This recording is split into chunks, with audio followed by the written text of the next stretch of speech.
Hi guys, and welcome back to a slightly late edition of what's joined my movie collection.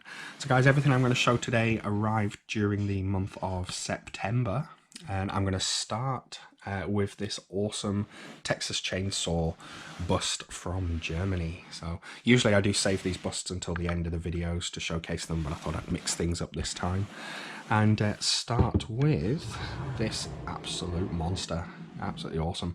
So this is the Leatherface Texas Chainsaw bust, and it comes with two movies inside it. It's got the Michael Bay produced 2003, I think, remake with Jessica Biel, and also the sequel to that one, the Texas Chainsaw, which originally released in 3D, starring the gorgeous Alexandria Daddario. So I am a big fan of the remake of Toby Hopper's original, the 2003 version with Jessica Biel. Not so much a fan of the Texas Chainsaw movie, the sequel to that, and this awesome bust edition. It doesn't have the beginning, the prequel to the remake.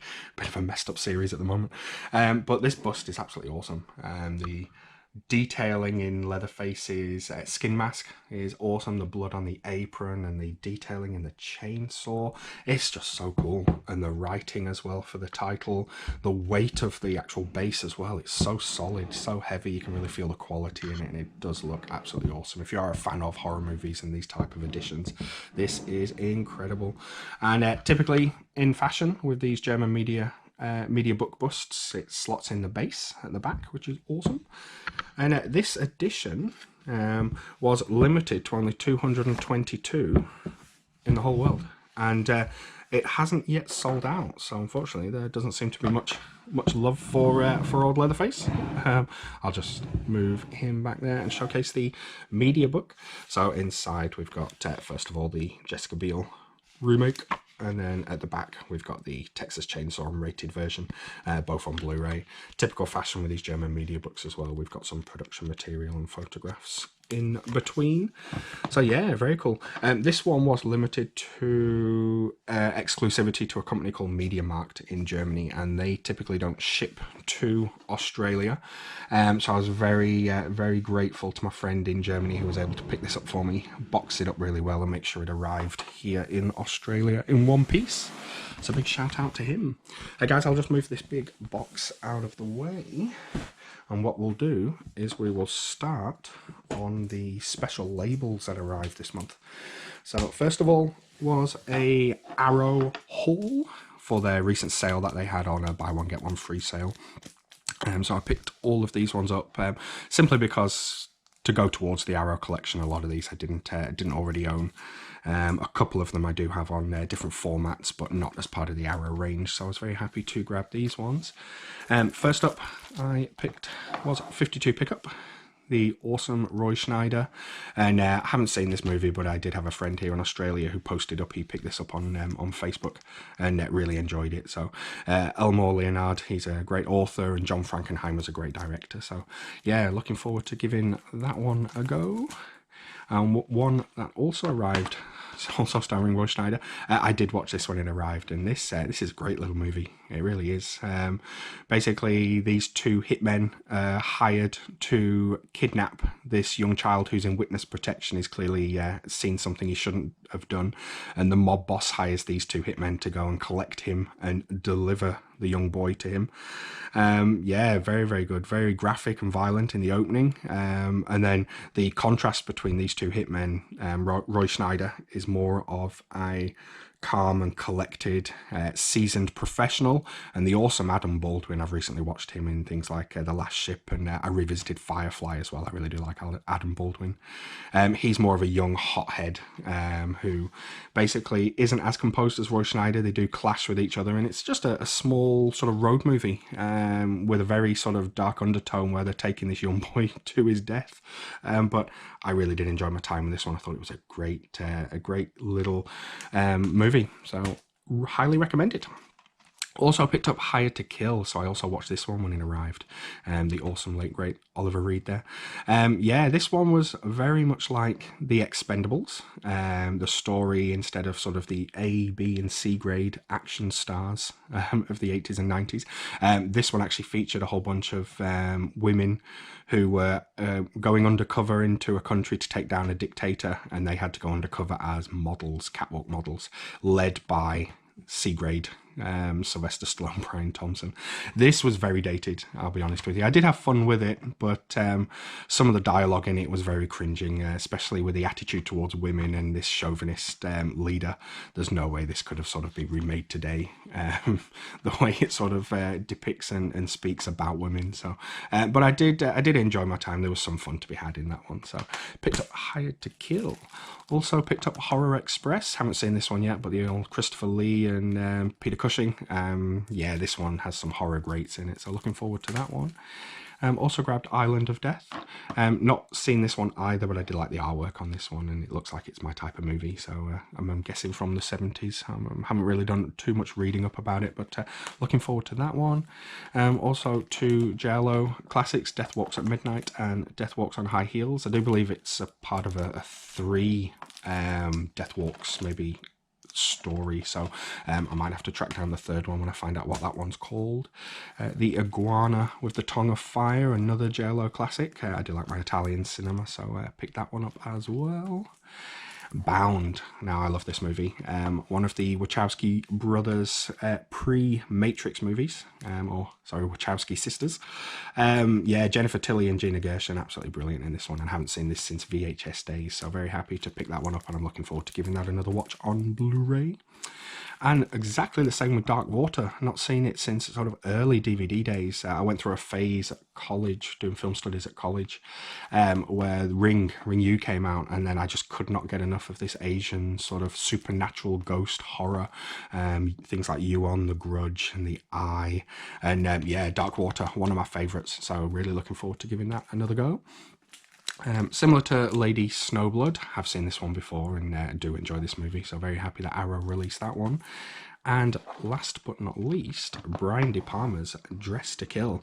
Now, one Saturday evening when these arrived, I did have a double bill of Brian De Palma movies, including Body Double. I watched both of these back to back. So this one's part of the Indicator series, which I'll get to in a moment. But yeah, Dress to Kill, Michael Caine, he's brilliant in this. Nancy Allen as well from RoboCop, she's great in this as well.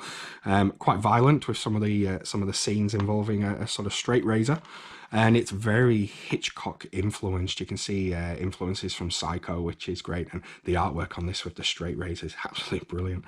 So I really did enjoy my time with this one. Second watch for me. I have seen this one before a while ago, but I forgot how much I enjoyed it. But it was a first time watch for Body Double, so I put this one on straight afterwards. And I loved this one too. I thought this was fantastic. Some of the camera work that Brian De Palma uses in his movies is just incredible. You don't really see much of that type of work nowadays, unfortunately. But yeah, this movie just I thought it was fantastic, and I watched the special features afterwards, and there is an interview with Brian De Palma, and he's quite honest, he's quite open. He does say that the night before this released, he got a call, I believe maybe from his agent or the studio head, saying that the critics are not going to be kind to it. They've sort of come back saying that they all universally hated it and they're going to go after him. So I don't know why. I thought it was great. Maybe for the time when it came out, I think 80s, yeah, 84. Maybe it was a little bit ahead of its time for its sort of portrayal of maybe Hollywood and that industry. So yeah, I really did enjoy that. It was a great double bill of De Palma classics. Guys, so also, as well as the Arrow sale this month, or last month I should say, because it was in September, was the Indicator series, and I picked up a lot of Indicator movies. They have one sale a year on their website, so I took advantage of it. As you can see, the pile's getting bigger. I did go a little bit trigger happy on the website. So Indicator, actually the sale was actually through August. It shows how late I am getting this out. So the sale was actually through August, but they didn't arrive until September. So that's why I'm featuring in this episode. And I will just go through quickly what I picked up. A lot of them are still sealed. I haven't had time to sort of go through them, but I have watched a couple of them, which I'll discuss. First one up was Oleana, a David Mamet movie. Old William H. Macy there, the shoveler. Potentially could be a bit like a theatre play or a theatre production. I'm not quite sure, but very happy to pick that one up. Also grabbed Age of Consent with a young Helen Mirren. Berserk. Now this one I am looking forward to. I did study at university. I did a study on noir movies, and we looked at Mildred Pierce. So I've always been a big fan of Joan Crawford. I don't think she was supposed to be quite a nice lady in real life, but her acting was fantastic. And this Berserk, I did watch a trailer to this one when I ordered it, and it looks a lot like it's sort of after Psycho and Peeping Tom, you know, those movies from the 60s. Yeah, this was 67. But this is sort of before Bay of Blood and before Friday the 13th. But it does look a bit like a pretty cool slasher movie. So that one I'm looking forward to giving a go. Also picked up See No Evil with Mia Farrow from Rosemary's Baby. So never seen that one either. Hardcore I have seen. I do enjoy this movie, Paul Schrader movie, George C. Scott. So again, looking forward to giving that one a go on Blu-ray. Haven't seen that for quite a while. I think last time I saw that was on Late Night on TV. The New Centurions, Stacey Keach. I'm a big fan of Stacey Keach. And there's George again. So that one I'm looking forward to watching. Never seen it. Same with this one, Sean Connery, The Anderson Tapes. Never seen this one either, Sidney Lumet. So looking forward to that one. The Collector again, guys, I've never seen this one. I'm not doing too good with these indicators, but that's the reason why I like these special labels so much, is you can often find gold, absolute gold. And last month I watched The Legacy, which I really, really did enjoy, with Sam Elliott, and the William Castle box sets I've said before. So it is a label I'm really loving at the moment. Terence Stamp, it looks like he's got his garrote wire there ready to do some murdering. So The Collector, I'm looking forward to that. The Fortune, Jack Nicholson and Warren Beatty. Absolution with Richard Burton, and I assume a young Billy Connolly, comedian. Fat City I have heard of. I think it's a boxing movie. Jeff Bridges, and again Stacey Keach, great actor. So looking forward to that one. Born of Fire, one of my friends picked this up when it first released on the Indicator website, and he raved about it. He loved this one, so I'm looking forward to giving that one a go. Fragment of Fear also, again, never seen it. Don't know much about it. Wolf I have seen many years ago on VHS. I think I've got an old video copy somewhere, an old Jack Nicholson and Michelle Pfeiffer, so that one I'm happy to revisit. The Wild One, Marlon Brando. I think everyone's heard of that one, so first time entering the collection. I also picked up The Border, another Jack Nicholson movie. And last but not least, in the ones that I haven't watched yet, Experimenting Terror. Looks like another early sort of horror movie. So yeah, very cool. Other two editions that I have watched when they arrived was John Carpenter's Ghosts of Mars. Now, I hate this movie, I really do. I haven't seen it since early video days when it was released, and I was hoping that maybe over time it had aged gracefully, and it got worse from memory. I really don't like it. Everything about it is just wrong. I think everything that sort of could have gone wrong during the production did go wrong. I mean, Jason Statham just doesn't look natural with hair. Natasha Henstridge, I thought she was fantastic in Species, but she's pretty wasted in this. Pamela Greer's not given enough time in this movie. And Ice Cube, it's like he's still in NWA the way he acts in this. So it's not scary, it's not violent, it's not gory, it's just laughable. Unfortunately, I'm sure there are some fans out there of it.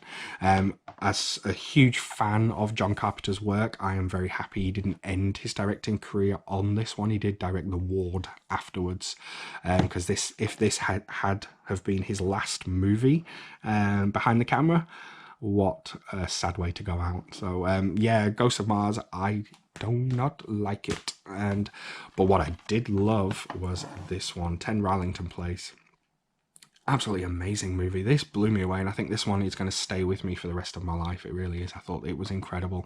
Richard Attenborough plays a real-life serial killer set in the UK in the 50s, even though I think this was 70s. 1971, yeah. So, yeah, based on a true story, and his performance is incredible. Like, Richard Attenborough is such a famous actor, or late actor, but I really only knew him from Jurassic Park. I'll be honest, I haven't seen much of his work. So old John Hammond has such a distinctive voice, and hear him talk in this movie as a serial killer it was a very sort of jarring. Unfortunately, he doesn't mutter the immortal lines, spared no expense, but what he does get up to in this movie is just very, very strong and harrowing, especially for the time. There is one aspect of the movie where he murders a young mother and the baby. So it's yeah, it's not for everybody, but the performance alone, and John Hurt is young in this, and he's incredible, absolutely incredible. So this movie, I'm going to call it a masterpiece. I absolutely loved my time with this one, completely, very happy. I picked this one up and gave it a go blindly because it really did move me. So that was awesome. Now, also as part of the Indicator sales collection were their box sets that they released. Now, their box sets are absolutely awesome. Good value for money for what you get in them as well, and they're so nicely presented, really classy. And I picked up the volume 1 and 2 of the Wonderful Worlds of Ray Harryhausen, the stop motion effects master. Jason and the Argonauts, you know, things like It Came From Beneath the Sea, 20 Million Miles to Earth, some classic movies in there. And as a big fan of Henry Selick, the director of Nightmare Before Christmas and James and the Giant Peach, and the Tim Burton movies like Corpse Bride, as you can probably see, I've shown this off before, guys, but I do actually have Nightmare Before Christmas tattoos. I'm a huge fan of stop motion animation, so it'll be fantastic to sort of delve into these and see how it sort of all started with Ray's work. So I picked both of those box sets up, which are awesome. Also grabbed the Samuel Fuller at Columbia box as well. So this has a few movies in it. Looks like a couple of them are either on 2 discs or share the same disc. But there's going to be a lot of sort of earlier movies dating from 37 to 61. Some that I've never seen before. I'll be honest with you, I've only seen Underworld USA once, and I think that was with my grandparents. So I'm looking forward to watching that one again. Five Tall Tales, also picked this one up. It looks like it's more of a sort of Western box set. And I've said before, it's not my favourite genre. But it was cheap, it was in the sale. And as I've said before with Indicator, they do individually number their releases. So when you do get a full collection and you have them on the shelf in numerical order, it's going to look absolutely awesome. So I am going for a full collection of these guys. I think they've only been operating for about 3 years, maybe. So to try and catch up and grab all the ones that I don't have, I don't think it's going to be too much of a task. Unlike, you know, if I wanted to start the Criterion collection or as I am going for a full Arrow collection, it's going to be a lot harder. But with what I've sampled on the Indicator range so far, I've loved every one. So I will stick with these guys. And I also picked this one up, the Norman J. Warren collection. Now this wasn't in the sale, but I grabbed it at the same time, just because I didn't actually own any of these horror movies. And they are right up my alley. So Satan's Slave, Prey, Terror, Inseminoid, and Bloody New Year. I did recently bid on the Vinegar Syndrome for Bloody New Year on eBay. There was one going, and I thought I'd try and get it at a good price. Missed out on it. And I'm glad I did, because a month later, Indicator announced this release.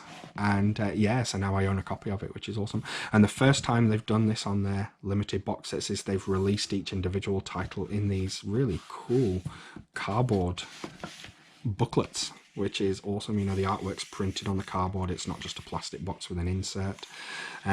So I haven't actually watched this one yet. I am trying to find the time, maybe a week aside, watch one a night, one an evening after work. So yeah, I am very happy that that exists, and I was able to add it to the collection. So very cool. Norman J. Warren, I think, has contributed to the horror genre. So yeah, I'm looking forward to that one. Now, guys, I also picked up just a couple of Scream Factories. I don't really buy too many Scream Factories. Some of them can be relatively expensive to get them sent here to Australia. So, but I did pick up Leviathan. And I was hoping to like it more than I did. I was a little bit disappointed with it, to be honest, especially with the talent that's involved in this movie. So basically, you've got from the writers of Blade Runner, Die Hard, and The Fugitive. So straight away, it should be great. Stan Winston effects as well. I mean, the legendary Stan Winston, and it stars Peter Weller from RoboCop. It stars Daniel Stern from Home Alone. We've got Winston from Ghostbusters. It should have been a lot better than it was. It's a bit like an underwater The Abyss meets The Thing, a little bit of Alien thrown in as well. So all of those things should have come together and made it a great entertaining movie, but it was a bit of a letdown, to be honest. Yeah. Also recently found out that the director of this, his son was the one that did that recent Nicolas Cage movie, Mandy. Batshit crazy movie. So he's kept it in the family. He's the directors. So that, that was one interesting little tidbit from it. But Leviathan, I was hoping I would enjoy it more than I did. So that was a bit disappointing. Also picked up this double feature from Scream, The Dungeon Master and Eliminators, and on a Saturday morning I did watch both of these back to back. Enjoyed The Dungeon Master more than Eliminators. Again, this one's got Charles Band's name splattered all over it. He seems to be cropping up on nearly everything I'm watching at the moment. It's no wonder that guy sort of owns an actual castle with the amount of movies his name's attached to. Dungeon Master was very fun. I did enjoy it. It was cheesy, camp, 80s fun. It is directed by lots of different directors. They each sort of have a sequence that they film. Charles Band did actually direct the part of the movie where the guys are transported to, I believe it's downtown LA somewhere, some rock club. Wasp, the heavy metal band Wasp, are playing, and it was one of my favourite parts of the movie. But it jots around all over the place, all different time periods. It goes to the future, to sort of a Mad Max post-apocalyptic sort of dusty world with a car chase, and then it goes back to the past where there's nothing but sort of caves, and there's trolls, and there's sword fighting, and there's zombies in it as well. It's just mad, absolute madness, but I did enjoy it. I thought it was quite fun. Not so much with the Eliminators. I was a bit disappointed with it. It sort of lost me about halfway through. I did find it quite boring, which is a shame, because a movie that sort of advertised it's got a half robot, half man, a mandroid driving a makeshift tank, along with a ninja, a scientist, and a pirate. I thought, how can you go wrong? But it went wrong. I wasn't that big of a fan of that movie. So yeah, it was an entertaining Saturday morning, and it was only cheap. So yeah. Also, guys, picked up 2 from Second Sight this month, 2 of their special editions that they release in these hard, sort of rigid boxes. 2 amazing movies I absolutely love in Bruges. I do already own a copy of this on Blu-ray, but with this sort of style of release, with the artwork, and comes with a film poster, a huge booklet as well, and the movie. I did pick this one up again. I'm a big fan of that movie, Colin Farrell and Brendan Gleeson. And also Flight of the Navigator. Very cool. One of my early childhood movies, one of my favourite movies from childhood. I had this sort of on repeat when I had it taped off TV. Young Sarah Jessica Parker is in this one.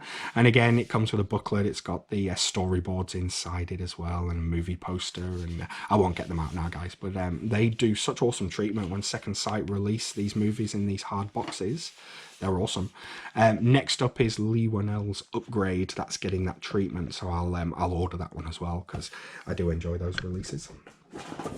Now, still on the special labels, the last of the special label editions is I placed an order with Dark Force Superstore.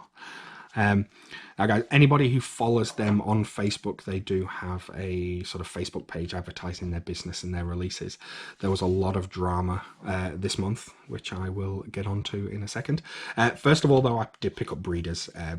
This limited edition cardboard sleeve. It's all glow in the dark for the alien creature, similar to one that I got last month or the month before, Dead Pit, that also had the zombie on the front that glue in the dark. So yeah, very cool slipcover.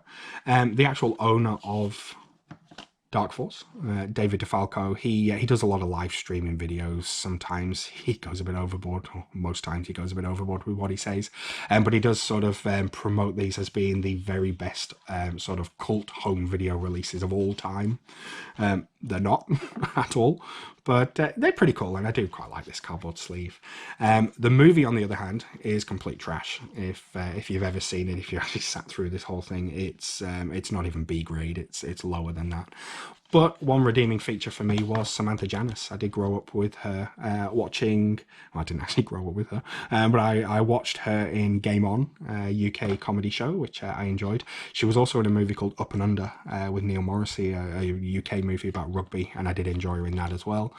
And more recently, she was in Kingsman as Eggsy's mum. So, yeah, Breeders, pretty poor, pretty rubbish, bad special effects, guy in a rubber suit.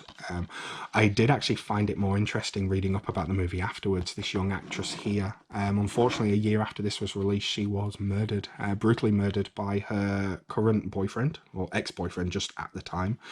He murdered her. She also used to date Liam Gallagher from Oasis, I believe. Reading up on the actual true accounts was actually a lot more interesting than the movie itself. And yeah, unfortunately, she did suffer that tragedy, which was quite, quite shocking to read after I'd watched the movie. So, yeah, I picked up Breeders. Not recommending it, but yeah, quite a nice slipcover edition. And same with this one as well from Dark Force, another glow-in-the-dark slipcover. And this is one of their drive-in sort of issues.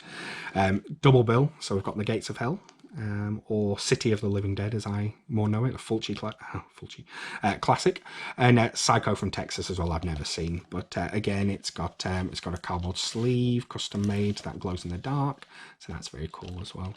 And I also grabbed Zombie Nightmare. Never seen it, but I think it might be quite an interesting watch. TV, Batman's Adam West and Tia Carrera, and music from Motorhead and Pantera. So I'm pretty sure this. Probably not the best sort of zombie movie out there, far from it, but I think maybe for an hour and a half on late night it might give me some entertainment, so very happy to pick that one up. And last but not least, I grabbed Chaos. Now, speaking of that gentleman that runs Dark Force, David DeFalco, he actually directed this movie.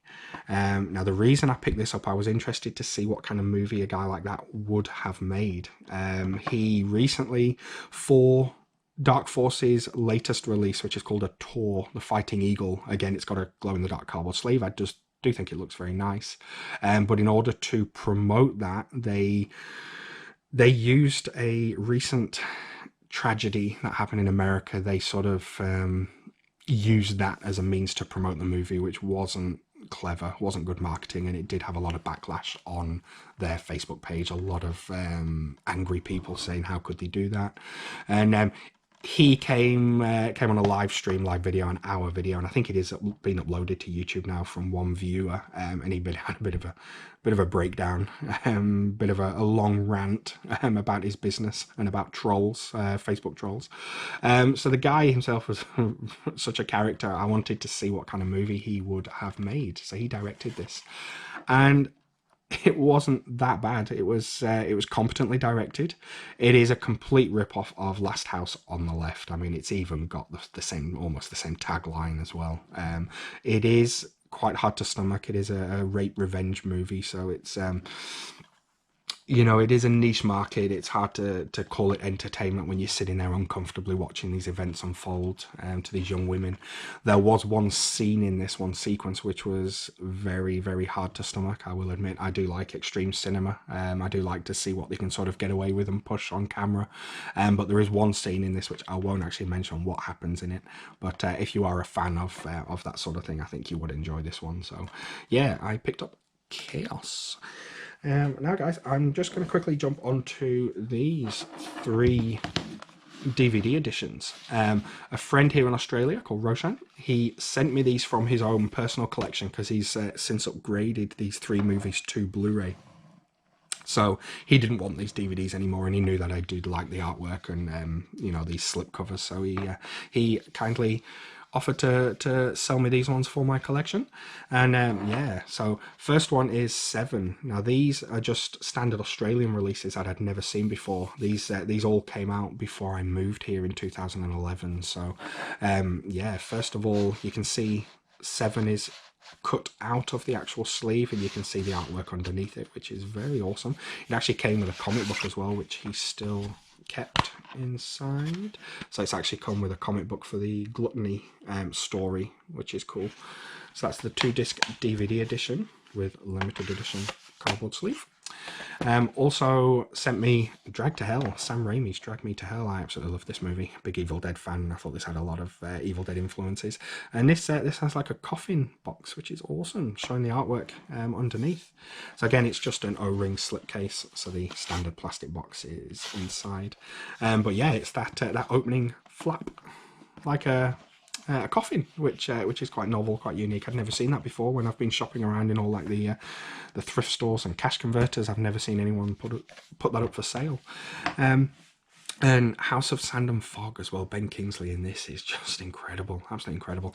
And yeah, again, same as Drag Me to Hell. It is just a cardboard slip, and it's got a flap on the front, but this time it's got a production booklet that's housed in the sort of the opening, and he's kept this one as well. So it's very cool, very nicely presented there. Black paper with silver text.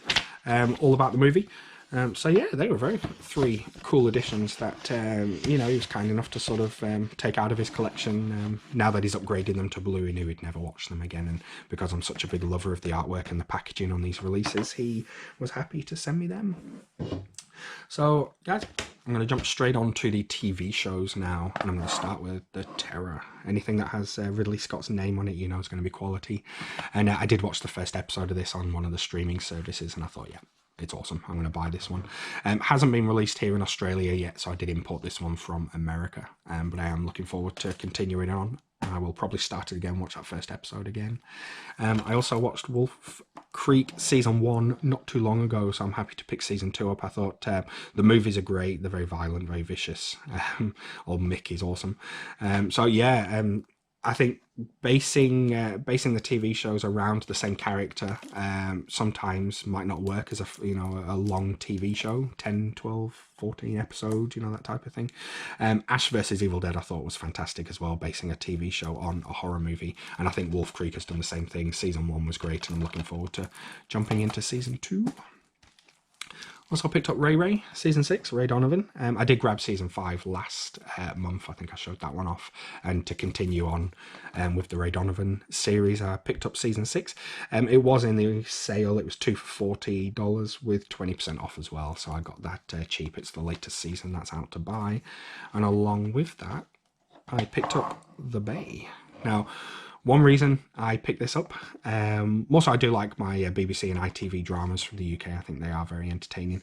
But more so, this one is set in Morecambe Bay, and that's where me and my partner lived for many years. Apologies if anyone's watching from Morecambe Bay, but it is a bit of a shithole. So this one actually features a murder that happens in the bay, a murder mystery sort of crime thriller. So I'm looking forward to seeing how it's presented, how they've sort of shown Morecambe Bay, what light they've shown it in. It's been about 10 years since I've last been there, since moving to Australia. But yeah, I'm looking forward to giving the bay a go.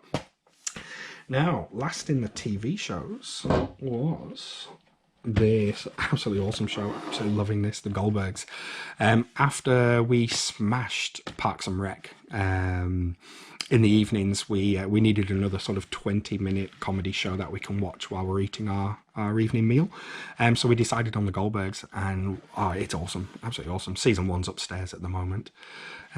Excuse me. But we absolutely adore this movie. We're both children of the 80s, so the references that are in this are just fantastic. One of the episodes we just recently watched was all about the Goonies, which was great. And yeah, the fact that it's based on the true life accounts of Adam F. Goldberg, I think his name is, and his time as a young child when he had a video camera sort of documenting his family, I think it's very sweet. I think it's very funny, and yeah, it's just really, really good fun to watch. So we are enjoying that one immensely. So that was The Goldbergs. Next up, guys, I also went for a sale at my local JB Hi-Fi. These are the first time these movies have dropped in the sale. So I picked up the Oscar winner Green Book. I haven't watched it yet, but I'm looking forward to watching the performances, especially with the new Blade. I think that one I'm going to enjoy. Also picked up Welcome to Marwen. Not a huge Steve Carell fan, but honestly, anything that's done by Robert Zemeckis, I will give it a go. So, picked up Welcome to Marwen. Mary Queen of Scots. Again, I'm not a huge historical sort of watcher, things like that. But the two actresses, Saoirse Ronan and Margot Robbie, I think are absolutely incredible. So, looking forward to giving that one a go, if just for the actual actresses. Instant Family, old Marky Mark, I do like him as well, so I picked up Instant Family. again, another actress I really do enjoy, Altaraja. We're currently up to date with Empire, so Empire, the TV show, she's fantastic in that. And I really did enjoy the Mel Gibson What Women Want. Haven't seen it in years, but I may give that sort of a watch just before this. Maybe have a double bill one night with that one. Picked up The Howling 3, The Marsupials. It's an Australian movie. I don't own it for the collection, so I did pick up The Howling 3 as well. Stan and Ollie, I've heard great things again about the performances from these two actors, Steve Coogan and John C. Reilly, old Laurel and Hardy, so looking forward to giving that one a go. Hotel Mumbai also, and last but not least, Vice. Christian Bale, looking completely different than he did in The Machinist there. Yeah, so I picked those up in the sale. They were the first time sort of those newish releases had dropped in price. Now on to the standard steelbooks. Picked up Godzilla 2, King of the Monsters. Guys, I really did enjoy this movie. I thought it was a lot better than the first one, the Gareth Edwards, 2014 maybe. I thought that was quite dull and boring in places, so I wasn't a huge fan of it. But this one, yeah, I thought this was great. I mean, really, for a Godzilla movie, you just want to see giant monsters beating the crap out of each other. And this one delivered in spades. Story was still terrible, absolutely terrible story. But really, you go into this movie not really wanting a sort of Oscar-winning narrative. And special effects were great, and it looked amazing in 4K. And I really do love this steelbook. I think this one did get released worldwide in lots of different countries, and this is the one that JB Hi-Fi got. And this is the 4K edition. So picked up Godzilla 2. Also picked up John Wick 3, Parabellum. I think a lot of people this month would have grabbed this one. Absolutely brilliant. Loved this one. I've loved all the John Wick movies. I think the choreography of the fight scenes, I think they're so poetic, and it's just, some of them are just madness. Like the opening to this movie, he's been excommunicadoed from the end of season 2, the end of chapter 2, and yeah, the fight in the library, and then it moves on to a weapons museum. It's just insane, absolutely insane. So they seem to be getting better and better with the action. I think I did prefer the first movie just in terms of story. I think it's a more self-contained, sort of smaller story, but I am enjoying seeing the character and him progress. And I know that they're making a Continental TV show, and they've just announced a spin-off movie, Ballerina, and John Wick 4 is definitely in the works. So yeah, keep them coming. I absolutely love them. And this steelbook is beautiful when the light shines on it. The purple, the violets, is just so awesome. And I decided to go for the Zavi limited edition for this steelbook. This limited edition slipcover was from Zavi in the UK. Amazon did something very similar as well. They released a slipcover that had similar colouring but a different image of John on the front. I did like this one. I thought it was like a watercolour painting. It also came with a coin as well, which was inside the steelbook, but I did take it out. It's currently on the shelf. It was just rattling around inside the steelbook. I also had one of the comments from my earlier video saying that one of you can't wait to see all the different editions of John Wick that I pick up, because there are a lot of different John Wick 3 editions floating around or coming out soon. I do have another 3 copies on the way. Very different, unique boxes and artwork, so I'll be happy to show them off when they arrive. Yeah, so also picked up as part of the Marvel range of 4K steelbooks was the first Thor movie, Iron Man 2, and Iron Man 3. Guys, I'm being a bit slack this month. I haven't even opened these up yet, but they are going to go onto my Marvel steelbook wall when I get a chance to get those up. And last but not least, in the single steelbooks was the 4K version of Chapter 1 of It. It's a sort of new release, new artwork for it. It did come out in a steelbook originally. I do like the back artwork. It's completely black until you aim it at the light and you just see the logo for it, which is very cool. Yeah, so Pennywise looking all menacing there, which is awesome. Now, 2 other steelbook editions that arrived. I'm just going to have to make room. Sorry, John. Right, so basically, guys, I also had these absolutely awesome boxes arrive. These steelbook collections that are housed in this sort of big steel box. One for the 4K Batman collection, the 2 Tim Burton and 2 Joel Schumacher movies, and also the Avengers, the 4 Avengers movies 4K steelbook box sets. So guys, I will start with the Avengers. So this one was a Best Buy exclusive from America, and a very good friend in America called Michael, he sent me the care package this month with a few items in it, some premiums, which I'll go through just a little bit later. And this was one of them that he picked up from Best Buy for me. Unfortunately, you couldn't actually buy this anywhere else in the world, so it wasn't easy for me to get without his help. So it is very cool, guys. The first 4 Avengers movies that are a part of the Infinity Saga, and from phase 1 to 3, we've got the first Avengers, we've got Age of Ultron, we've got Infinity War, and last but not least, Endgame. So yeah, they're very cool. So I do already have the movies, as you know. I do already have the movies anyway, but again, for me, owning this edition, it's all about the artwork and the presentation of this box. So I was very happy to sort of pick this one up. And the back artwork's cool as well. The actual Avengers logo is all debossed into the actual steel, which is very nice.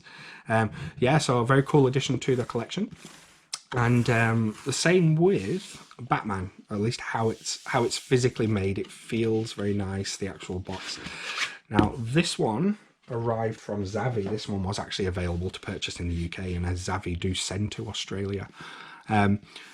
It arrived in mint condition, and I honestly, guys, I have no idea how. Zavvi sent it in a box that was exactly the same size as this.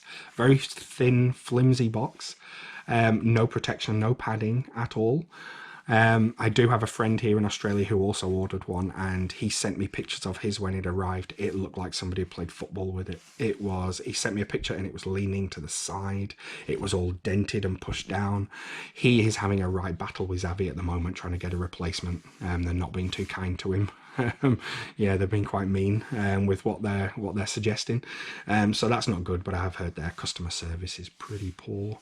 But you know, I'm very happy that mine arrived in the state that it did. I'm always usually pretty lucky when my editions arrive. They you know, 9 times out of 10 the quality is you know, there's no damage, so that's good. I will say about this Batman edition though, I'm not a big fan of the artwork on it. The actual sort of cityscape imagery they've used in the Batman logo, it means nothing. It's not Gotham. I mean, it's not even the city that Christopher Nolan used in his series. It's definitely not the city that Joel Schumacher or Tim Burton uses. The gothic sort of, you know, the neon colours for Joel's and the dark gothicness from Tim Burton. It's just a stock image. It's as if the designers have just gone onto Shutterstock or Google Images and just pinched a picture. So, and it's the same with the steelbooks as well. Each steelbook just has a picture of the Batman light in the sky, with a picture of a city underneath that is no way near Gotham. And it's the same for them all. There's just a cityscape. I do like the colouring. I mean, purple for Batman Returns is awesome. Green for Batman and Forever works well for the Riddler. And then red for Batman and Robin. So the colouring's awesome. But the artwork on them, even the back, it's just a silhouette of the characters. Nothing special. So as much as I do often buy or double dip or triple dip on these releases for the artwork, I already own these 4K editions, but I'm not a fan of the artwork on these, not at all. I think they could have been a hell of a lot better. But the presentation of these boxes, these steel houses that the boxes sit in, is awesome. Absolutely awesome. And typically, guys, because I've got my DC collection on one side and then further down the wall I've got my Marvel collection, it's going to be nice to have them sort of, you know, the Marvel one end and the DC box the other. So I'm very happy that they arrived, especially the Avengers one. The Avengers one looks really, really cool. So I will move them out of the way and make room next for, what have we got? Some other standard 4K releases and new blues. Halloween, pick this one up. John Carpenter's Halloween, one of my favourite horror movies of all time, and it's the first time I'm going to have experienced this in 4K, so very, very happy to pick this one up. It's been out for nearly a year already, and I ordered it from Zavvi, and luckily still arrived with its cardboard sleeve. So yeah, very cool. I'll give that a go actually on Halloween. I'll watch that with the new version as well, have a double bill. X-Men Dark Phoenix, not a big fan of this movie. Basically, the critics were right in saying what they did. The only good thing that came out of me watching this is it made me appreciate The Last Stand a little bit more. That end sequence with Jean Grey and Logan, Famke Janssen and Hugh Jackman. He's sort of been torn apart while she's losing her mind, and he's regenerating, trying to comfort her and stop her. I think is a very emotional ending. But yeah, Dark Phoenix I thought was quite boring. A few relatively good scenes, but that was about it. Aladdin I did really love. Aladdin was fantastic for a Guy Ritchie movie. I thought the music was amazing. It was bubbly, it was bright, it was fun. And there was a bit of a worry with Will Smith's the CGI genie creation when the first trailer dropped. There was a bit of a worry how the movie was going to look, but I think it turned out fantastic.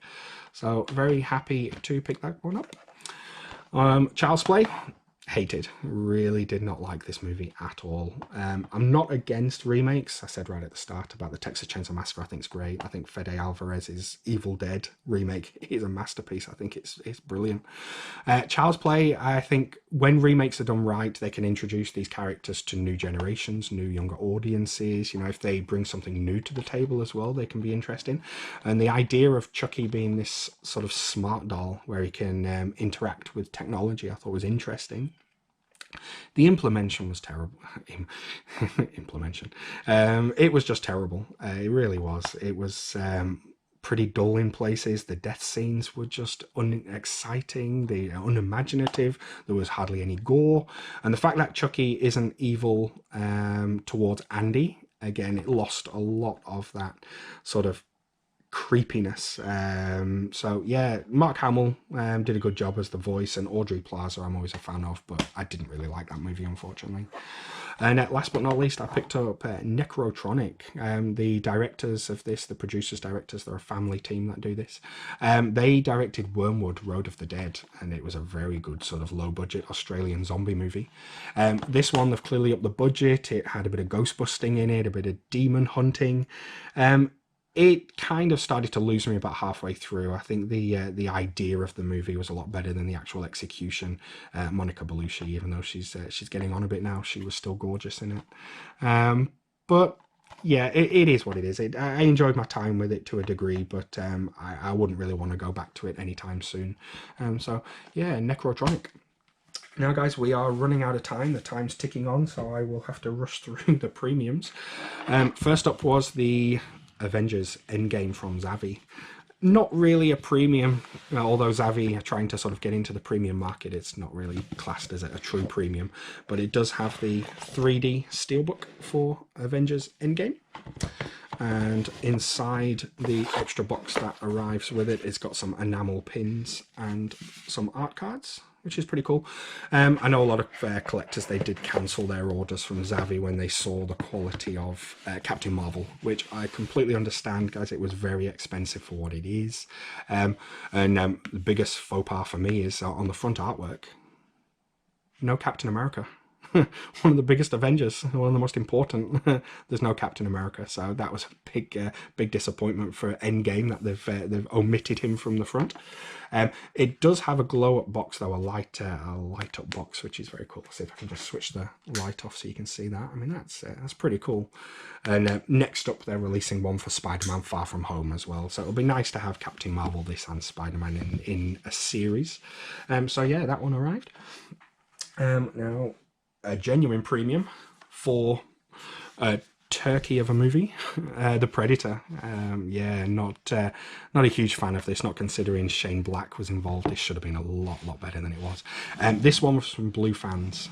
Guys, this one was limited to only 150 in the world, and this one-click edition comes with these two editions. This very cool, very nice orange full slip edition with some nice glossy embossing on the front there. The back artwork's a little bit flat. There's no additional, it could have been nice to have the laser sort of glossy. It looks like it was kind of maybe rushed, or they didn't want to spend too much time or effort on it, knowing that they were only going to make a small amount. Does come with the Worldwide Art steelbook as well, which is the image of the skulls making up the Predator's face. So we've seen that before, guys. I won't get that out. But I really did love this edition, this double lenticular. I'd never seen this artwork before, and this box was worth getting just for this.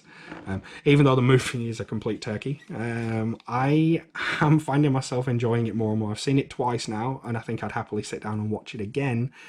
I know it's trash, I know it's terrible, but for some reason I seem to have a good time watching it. I don't know why. But yeah, that's a cool artwork as well on the back for the double lenticular.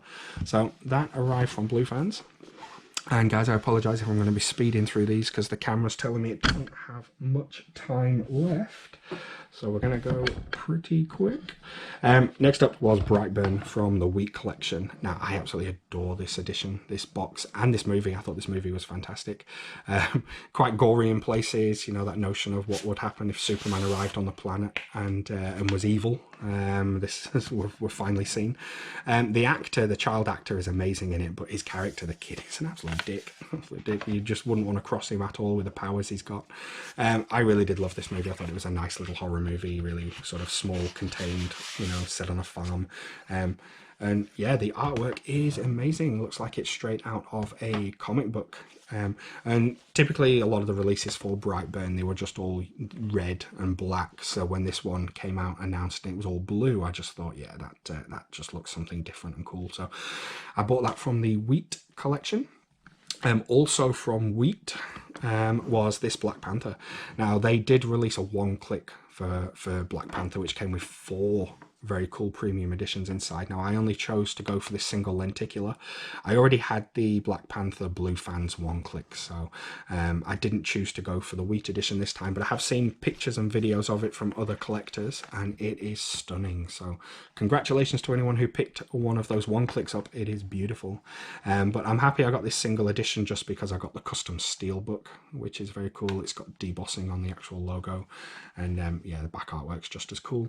And typically from Blue Fans, they didn't feature any of this artwork. First one of Black Panther on the front, and then T'Challa on the actual throne itself, with hollow foil, which I think has turned out beautifully. So yeah, very happy that one arrived.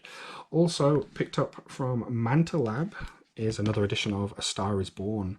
Now, typically all the premium companies that release this movie, they went the black and white route, which kind of has the right tone and feel for the movie.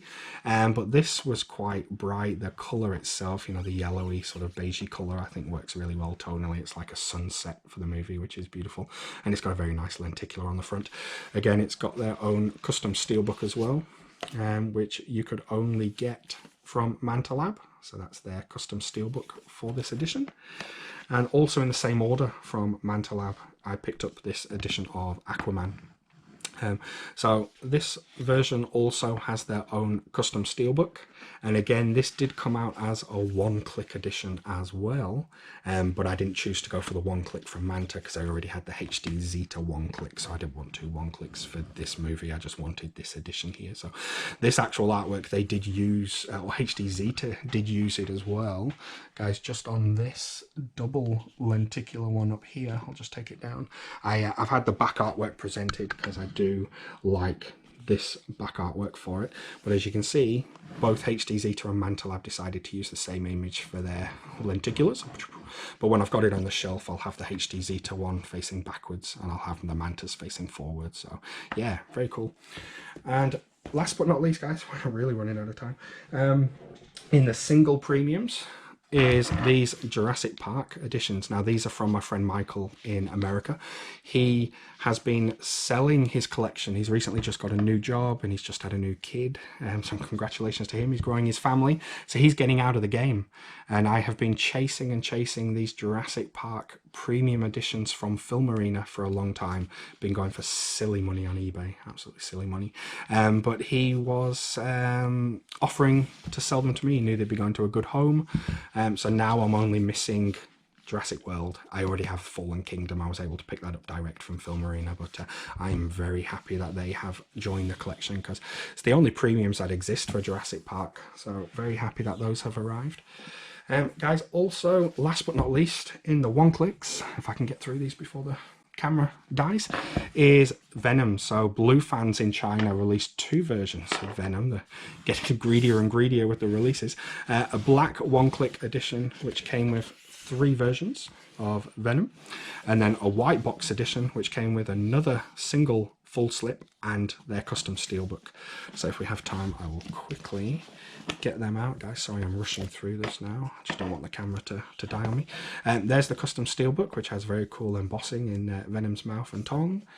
The single full slip that came in this white box is a cool wraparound. On the front, we've got Venom, and then on the back, if I can just move the art cards out of the way, on the back, we've got Tom Hardy. So it's a very cool sort of wraparound image, which is very nice. And that was only available in this white box, this white edition that came out.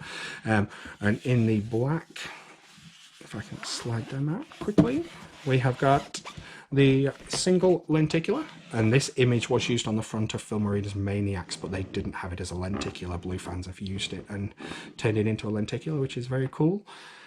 Second is the double lenticular.